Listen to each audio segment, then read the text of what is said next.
Thank you, Acting Chair Maloney, for holding the line on this first full committee hearing since the transition of Chairman Cummings.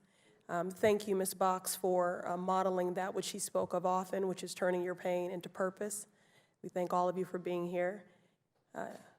Elijah Cummings often reminded us that we are to be in efficient and effective pursuit of the truth. And so we are still trying to arrive at that, it seems, today. This conversation could not be more timely as we bear witness to and experience this administration's calculated and systemic attacks on our constitutional rights and freedoms, the right to determine our own economic future, and the audacity to determine our own fate, and the freedom to determine when, if at all, to have a child. Even in states like the Commonwealth of Massachusetts, which I represent, individuals, particularly low income and young people, LGBTQ and Black and brown folks, continue to face barriers in accessing comprehensive reproductive health care. And let me be clear, health care is abortion care. But in these times, we've seen many states, emboldened by this administration, pass additional restrictions that further hinder individuals' access to abortion, endangering lives and criminalizing individuals for decisions that should be kept between themselves and their doctor.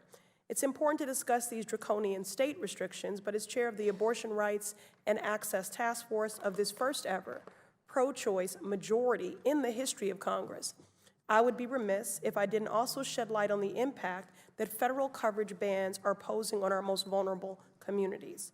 Current law restricts Medicaid funds from covering abortion care for women in communities across the United States. To be clear, the Hyde Amendment functioned as the original abortion ban for low-income individuals. According to the Guttmacher Institute, restrictions on Medicaid coverage for abortion services force 1 in 4 low-income women to carry unwanted pregnancies to term.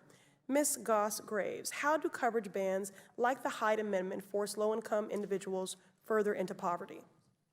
So just at what for some women is the hardest time in their life, around being pregnant, they are now in a situation where because they're on Medicaid or because they are on a federal health plan or other federal restrictions, they no longer are in a situation where their health care can be covered by insurance like the rest of their health care. So all of a sudden you're having to scrap together money on top of a range of other barriers. Those barriers may look like having to travel long distances. Those barriers may look like having to pay for childcare because of multi-day waiting periods. So it is not only the restrictions on coverage, you also have these other costs.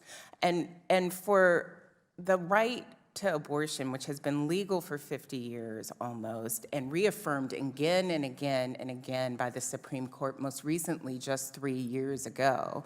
That right is not just for those who are affluent. That right is not just for those who happen to live in a state and where the state is trying to make up for the very serious gaps in federal coverage. That right is a fundamental right.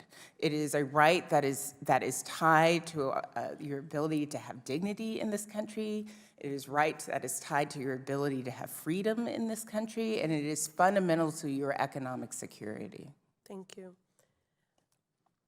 I'd be remiss if I did not acknowledge sitting next to me a champion in the efforts for decades now to repeal Hyde. I want to acknowledge my other sisters in service from our pro-choice caucus who were waved on today, Representatives Chu and Schakowsky, respectfully. Thank you for being here. Each year, 700 women in the U.S. are likely to die during childbirth. These numbers are even worse for Black and Native American women. Ms. Howell, could you speak to your report recently issued connecting the impacts of abortion bans on our maternal health crisis?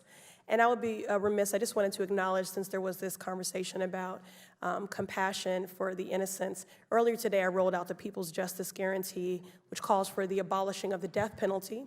And in fact, 1 in 25 are wrongfully convicted and innocent. So I look forward to my colleagues on the other side of the aisle signing on to my legislation. Ms. Howell? The report that you referred to looks at the correlation between maternal mortality and states that have placed these bans on against abortion. And what we know is that if you decide that you need to terminate a pregnancy and you're denied that care, it puts additional stress on you. We also know that women who are denied abortion care tend to delay prenatal care. So again, there's an additional stress as well. And I might add, I want to give you some of the states that have some of the worst abortion bans and also some of the worst maternal mortality outcomes. Alabama, Georgia, Ohio, Missouri, unfortunately, and a lot of the southern states, South Carolina, Texas. Those are the states that primarily have these outrageous abortion bans that prevent people from actually accessing abortion care, but they also have The the gentlelady's highest time has mortality. expired. Could you please wind down? Your They time has also have expired. some of the highest mortality rates for maternal mortality. And so we have to look at both of those things together in terms of what it means to access good reproductive health care for people. Thank you, Ms. Thank Howell. you. Thank you, Madam Chair.